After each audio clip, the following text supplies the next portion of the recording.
Halo, assalamualaikum warahmatullahi wabarakatuh, teman-temanku semua, lulusan SMP tahun 2023 pasti sedang nonton video ini. Nah, teman-temanku semua, kali ini saya akan menjelaskan yaitu 7 alasan masuk SMA yang bisa jadi bahan pertimbangan kamu. Apa yaitu? Simak videonya teman-teman dan adik-adikku semua.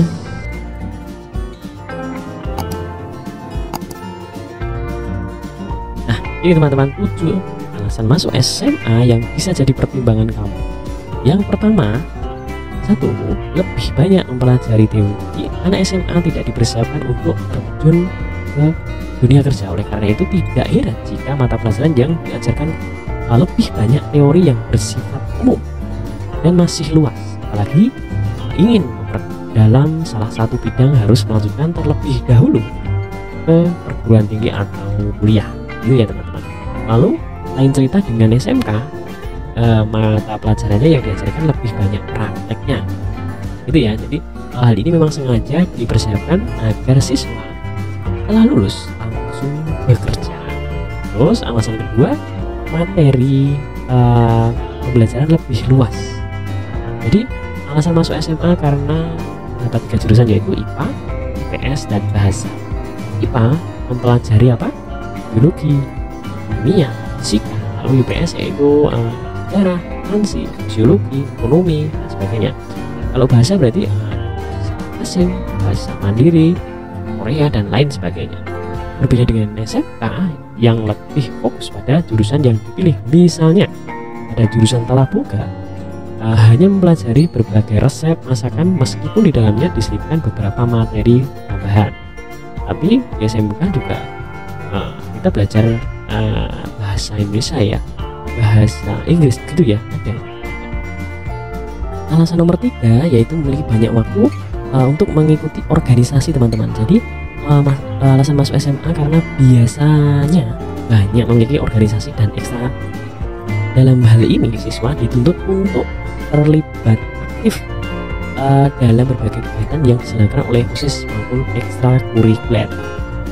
OSIS menjadi wadah bagi para siswa untuk berkumpul dan bersosialisasi dengan semua. Itu ya, sekaligus sebagai sarana melatih mental gitu ya.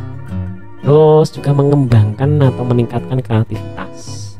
Yang keempat, potensi diterima lebih tinggi. Nah, ini jika dibandingkan dengan anak SMK, maka peluang untuk diterima ketika mengikuti SNMPTN ya dan SBMPTN itu lebih tinggi. Alasannya anak SMA sudah terbiasa disiplin dalam belajar dan memiliki daya saing yang tinggi antar siswa.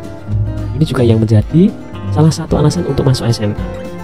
Yang kelima, lebih fokus pada bidang yang disukai. Jadi lulusan SMA bisa melanjutkan ke kampus dengan jurusan yang diminati. Para siswa juga akan lebih mudah masuk menyesuaikan diri dengan program studi yang diambil saat kuliah. Pasalnya, sejak SMA telah terbiasa mendapatkan banyak materi di sekolah. Contohnya lulusan IPA bisa mengambil program studi pendidikan kedokteran, teknik, ilmu komputer, farmasi, dan lain sebagainya. Lulusan IPS memilih jurusan yang mengembangkan kemampuan komunikasi sosial. Misalnya jurusan sejarah, ekonomi, psikologi, ilmu budaya. Itu misalnya sastra juga ada. Nomor 6 alasannya yaitu biaya lebih ringan. Jadi jika di SMA tentunya lebih murah dibanding SMK. Jadi kalau SMK itu ada prakteknya ya teman-teman. Praktek memerlukan biaya mungkin per semester ada berapa gitu ya. Lalu SMK juga ada PKL atau prakerin, yaitu kerja lapangan.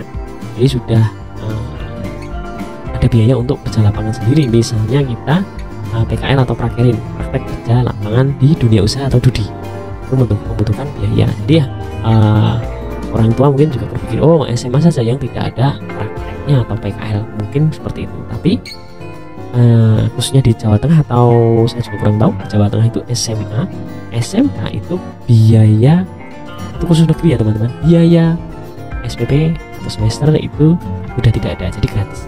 SMA di SMK, SMA dan SMK di Jawa Tengah itu sekolah itu tidak ada biaya, jadi free. Tapi kalau di daerah lain saya kurang tahu. Monggo teman-teman cari info dulu boleh. Terus yang ketujuh alasannya yaitu prospek lulusan SMA. Lulusan SMA memang sengaja dipersiapkan untuk kuliah setelah berhasil menyelesaikan pendidikan 3 tahun. Ilmu yang dipelajari lebih masih umum ya, sehingga perlu diperdalam ketika masuk perguruan tinggi nantinya. Inilah alasan masuk SMA yang banyak diperbincang. Kelebihan lainnya adalah siswa bisa mengambil program studi yang tidak sesuai dengan jurusannya. Artinya lulusan IPA misalnya bisa menyeberang mengambil program studi PS jika tidak cocok dengan jurusan ketika SMA. Contoh, si A jurusan IPA bisa mengambil jurusan yang terkait dengan IPS ketika kuliah. Jurusan IPS lebih mempelajari berbagai ilmu sosial. Sebagai contohnya misalnya mengambil jurusan ilmu politik, ekonomi, dan bisnis gitu ya. Banyak keunggulan mengapa setelah SMP siswa harus memilih melanjutkan di SMA. Jika dilihat dari berbagai sisi, memang sekolah SMA lebih mudah biayanya sehingga tidak memberatkan orang tua. Itu ya teman-temanku semua. Jangan lupa untuk selalu update informasi tentang masuk SMA ya teman-teman. Cari di internet masuk SMA atau SMK gitu ya, lalu melanjutkan lagi ke perguruan tinggi atau kuliah. Jadi teman-temanku semua, jangan lupa untuk klik like, komen, dan subscribe tentunya, dan dibagi ke teman-teman kita ya, biar menambah wawasan untuk masuk SMA atau SMK. Oke, assalamualaikum warahmatullahi wabarakatuh.